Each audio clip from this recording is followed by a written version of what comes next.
बहता पानी Nirmala first sem BCom के छात्रों के लिए रखा गया है, जिसे लिखे हैं अज्ञेय जी। यह एक रेखा चित्र है। इसका सारांश इस प्रकार है।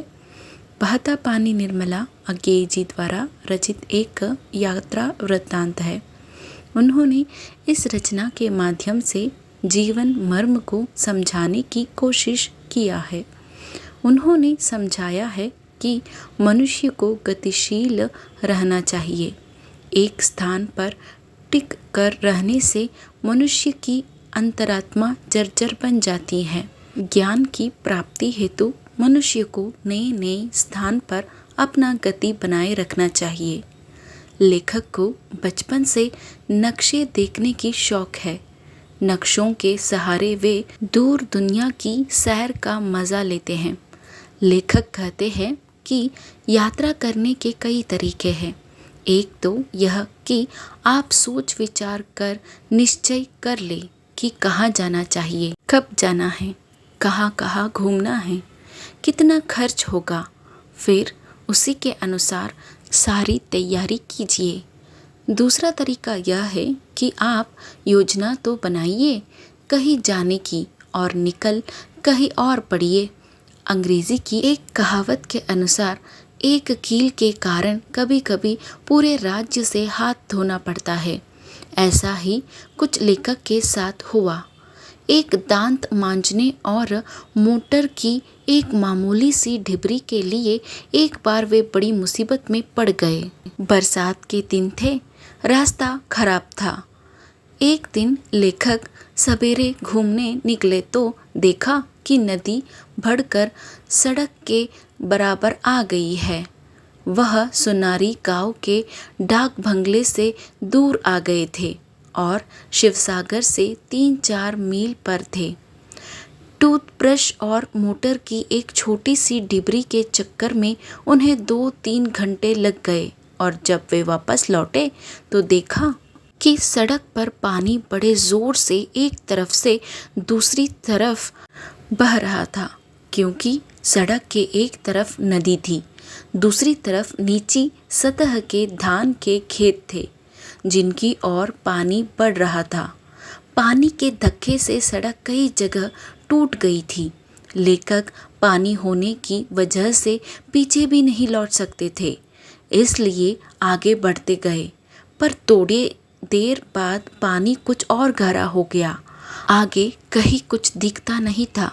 सड़क के दोनों ओर लगे पेड़ों पर सांप लटक रहे थे। लेखक ने लौटने का निश्चय किया, पर सड़क दिखाई नहीं दे रही थी। अंदाज से ही वे बीच के पक्के हिस्से पर गाड़ी चला रहे थे। लेखक किसी प्रकार शिवसागर पहुंचे। शिवसागर से सोनारी को एक दूसरी सड़क भी जाती थी, चाय बागानों में से होकर। यह सड़क अच्छी थी, पर इसके बीच एक नदी पड़ती थी जिसे नाव से पार करना होता था। लेखक ने इसी रास्ते से सोनारी जाने की सोची। लेखक सड़क से नदी तक पहुँचे।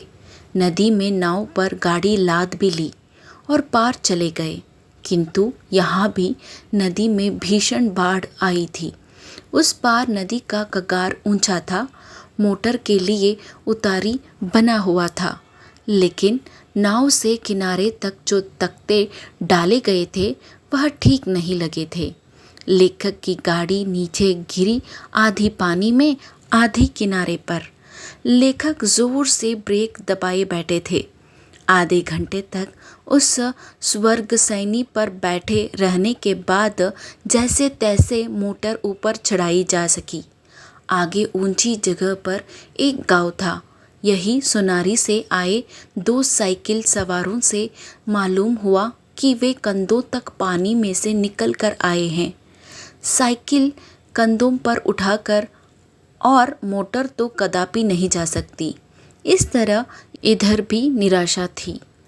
पानी अभी बढ़ रहा था, पर लेखक यहाँ कैद हो जाना नहीं चाहते थे, इसलिए फिर नाव पर मोटर चढ़ाकर उसी रास्ते नदी पार की और रात को किसी तरह शिवसागर पहुँचे।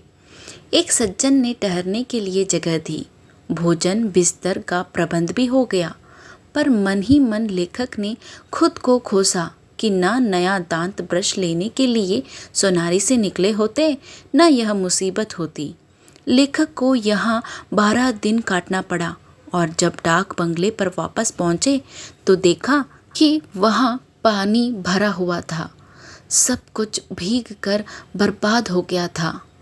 यात्रा में इस तरह की कठिनाइयाँ झेलने पर भी लेखक का मानना है कि घूमते फिरते रहना चाहिए, एक जगह टिकना तो मौत है। इस तरह इस रेखा चित्र का सारांश समाप्त होता है।